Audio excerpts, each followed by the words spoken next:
गुंडी लोग क्या हाल चाल। तो सालो आ ही गए ना वीडियो पे। तो कई बार ये फेस करना, कई बार ये फील करना, कई बार ये सच को झुटला देना कि नहीं नहीं मैंने जो किया है ना वो सही है, बाकी जितने लोगों की बातें वो गलत है। मानता हूँ भाई तुम सही हो, मानता हूँ इतना कॉन्फिडेंस, इतना करेज, इतना अपने आप को रखे हो। कई बार सालों ऐसा होगा, तुम्हें लग रहा होगा कि साला हम सही काम करते हैं, सब चीज़ सही जा रहा है, लेकिन मेरी जो प्रोग्रेस है वो नीचे क्यों जा रही है। मैं हर दिन वो एक पर्टिकुलर काम करता हूँ जो मेरे गोल के लिए ज़रूरी है, जो मुझे अपने एम को अचीव करने में मदद करेगा, लेकिन मैं बार बार वही गलती कर दे रहा हूँ। कहीं ना कहीं मुझसे मिस्टेक हो जा रही है, जिस कारण शायद मेरा प्रोग्रेस नीचे चला गया है। साला ऐसा क्यों हो रहा है भाई। मेरे मन में तो आता है, तुम्हारे मन में भी ये सवाल ज़रूर आता होगा कि साला इतनी मेहनत करता हूँ, इतनी देह तोड़ी करता हूँ, सब कुछ करता हूँ, लेकिन तब भी मेरी लाइफ झंड की झंड है। कितना भी कुछ कर लो नहीं होता। एक समय ऐसा भी था जब मेरे साथ भी यही समस्या थी, अब मैंने भी यही फेस किया, लेकिन इसका सॉल्यूशन मैंने कोशिश किया बाहर से लेने का। बहुत सारे वीडियो देखे, मोटिवेशनल, डिसिप्लिन, जितने हो सके सब देखे, लेकिन एक से दो चीज़ के अलावा बाकी सारी वीडियो फालतू निकली, मेरे ऊपर कोई काम ही नहीं किया। जैसे एक दवाई जो होती है किसी पर्टिकुलर इंसान पे बहुत तेज़ी से काम करेगी और किसी अदर पर्सन पे वही बीमारी में बहुत धीरे धीरे काम करेगी या ना के बराबर काम करेगी, जिसे हम कहते हैं अपने लैंग्वेज में सूट नहीं करती भाई। तो ऐसा ही होता है कि हर बातें तुम पे लागू नहीं होती। तो जो बातें मैं करता हूँ उसमें से देखो कि तुम्हें क्या सूट करता है। कमिंग टू द पॉइंट, कि ऐसा हुआ कि मुझे समझ में नहीं आ रहा था कि गलती हो कहाँ रही है। मेरी लाइफ इतनी झंड है, इतनी मेहनत कर रहा हूँ, कमर तोड़ी कर रहा हूँ, तो मुझे रिजल्ट मिलने चाहिए यार। लेकिन जब स्टार्टिंग में मैंने जब ये देखा तो रिजल्ट मिल नहीं रहे थे, मैं बहुत ज़्यादा मायूस हो गया।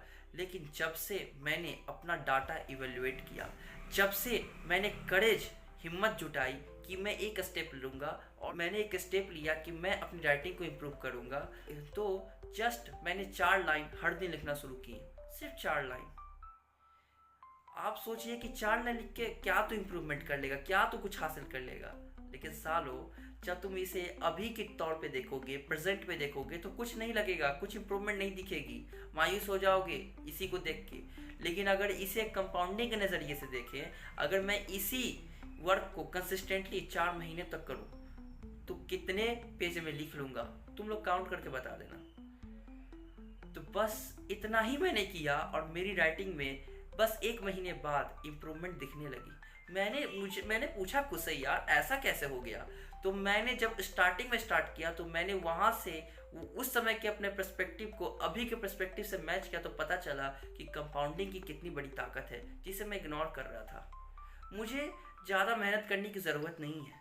अगर मैं थोड़ी मेहनत करूँ, कंसिस्टेंट बेसिस पे करूँ, तो मैं काफ़ी दूर निकल जाऊंगा, और अपने आप को क्या, बाकी जिससे मेरा कंपटीशन है, मैं उनको भी साले को पिछाड़ के आगे निकल जाऊंगा। यही चीज़ जो मुझे हिट कर दी, और मैं कोशिश करता था रिजल्ट खोजने की, क्योंकि हमारे लाइफ स्टाइल की जो आदत जो हो चुकी है कि एक बटन दबाया खाना घर पे आ गया, एक बटन दबाया कोई भी चीज़ सामान चाहिए वो सब हमारे सामने आ जाता था। लेकिन पहले ऐसा नहीं था। पहले आप बाहर निकलते थे, सामान खरीदने जाते थे, तब आते थे, है ना।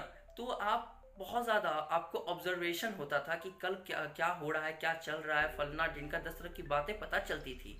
लेकिन आज के दौर में क्या हुआ कि हम कॉम्पैक्ट हो चुके हैं, सिकुड़ चुके हैं।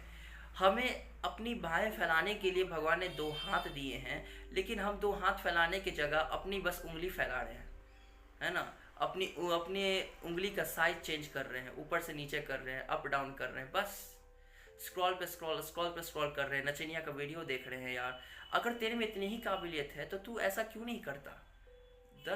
तू ये क्यों, ये कोढ़ियापनी क्यों, ये कमज़ोरी क्यों, अपनी कमज़ोरी क्यों दिखा रहा है ये सब करके।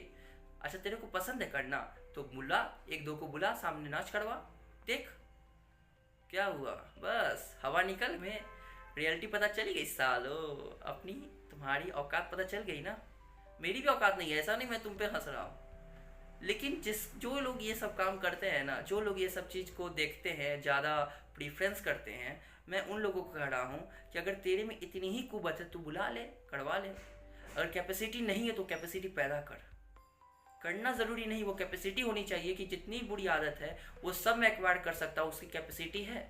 लेकिन उसके बाद वो मुझ पर डिपेंड करता है कि मैं उसे एक्वायर करना चाहता हूँ या नहीं। यही चीज़ हमें दूसरों से अलग करती है, यही चीज़ हमें अपने आप में यूनिक बनाती है। कैपेसिटी रखो हर चीज़ अचीव करने की। तुम उसे चाहो ना चाहो अचीव ना कर सको, लेकिन वो एक कदम की दूरी पे हो जाए कि मैं एक कदम चलूँ और वो मेरे पास आ जाए। लेकिन अभी वही चीज़ मैं करने के लिए कहूँ तो तुम्हारे लिए अनगिनत कदम दूर होगी। क्यों होगी ऐसा? क्योंकि तुमने हमारे अंदर अभी वो कैपेसिटी ही नहीं कि तुम उसे एक झटके में अपने हासिल कर लो। आजकल लोग दर्द से परेशान होते हैं, ब्रेकअप हो गया, हार्ट फेल हो गया भाई। ऐसा होता है ना कि जब हमें कोई रिजेक्ट कर देता है तो हम मायूस हो जाते हैं, उसने मुझे क्यों रिजेक्ट कर दिया, क्या मैं इतना बुरा इंसान हूँ? अरे सालो, तो वो तुम्हारे लिए बनी ही नहीं थी, क्यों तुम उसके पीछे पागल हो? तुम्हारे लिए कोई है, तुम्हें बस अपने ऊपर काम करना है।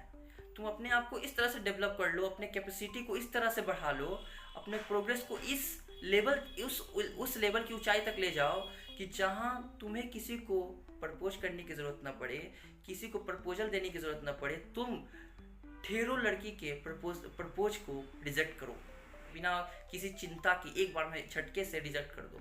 क्योंकि जब तुम्हारे पास ढेरों ऑप्शन होंगे ना, तो तुम किसी एक पर टिकने का प्रयास ही नहीं करोगे।